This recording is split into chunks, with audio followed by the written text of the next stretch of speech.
Good afternoon, guys, and welcome to Papa D's Range Time. I'm Papa D, and I've been playing around. It's been raining, so I've been trying to figure out what I can do underneath the covers. So I had some scrap targets. I had some tabbed targets that I had available to me. These things are 6 inches basically on the face. They're really used for challenge trees and other targets. You can get these things in packs of 6 for, I don't know, about less than $100 on eBay. Probably some other manufacturers have them also.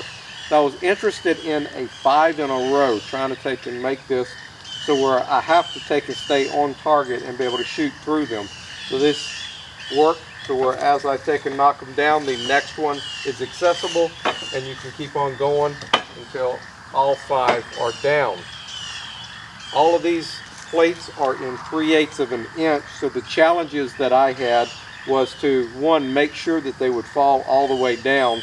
2, I didn't want to get them hung up on the target behind them and then have a deflection and it missed my backstop or my wall. So I was real conscious and aware of that.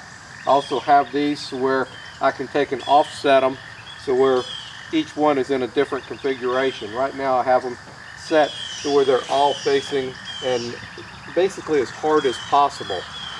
So the angle that I had on them, I wanted to have them straight up, but if I did that, then whenever they fell, they wouldn't fall all the way down, so I had to take and modify it.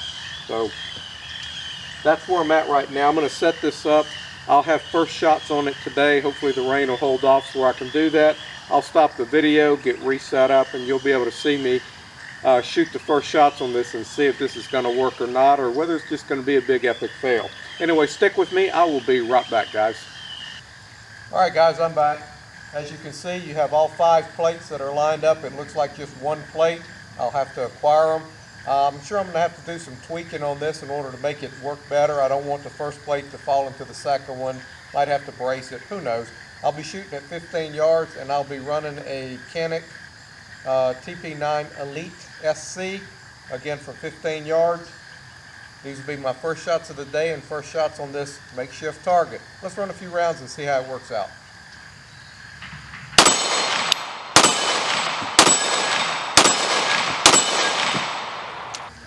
Well guys, for my first prototype, I was really pleased with that. Everything fell as it should. I didn't have too much of an angle on the plate, which is what I was worried about.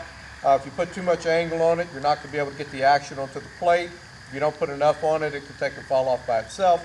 Anyway, this is a win for me, and I'm really pleased with being able to take and use some of the scraps that I have out here.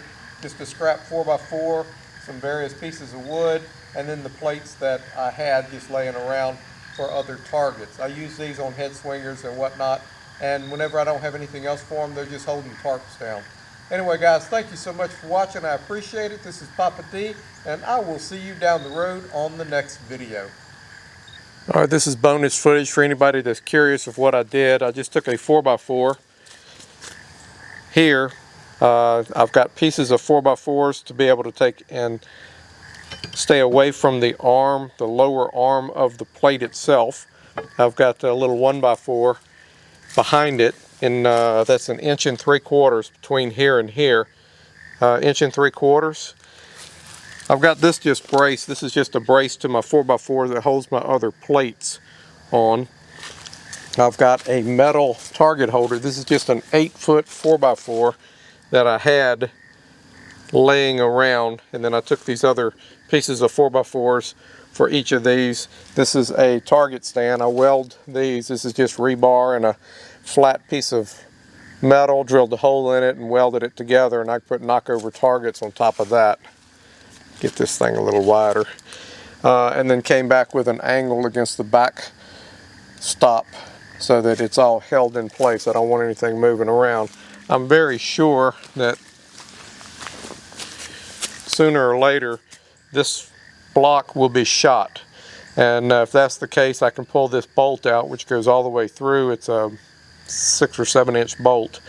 I can take and pull that out, put another block in it, and put that right back in, and then get this thing back up and running. I'm really pleased with it. Thanks for watching, guys. See you down the road.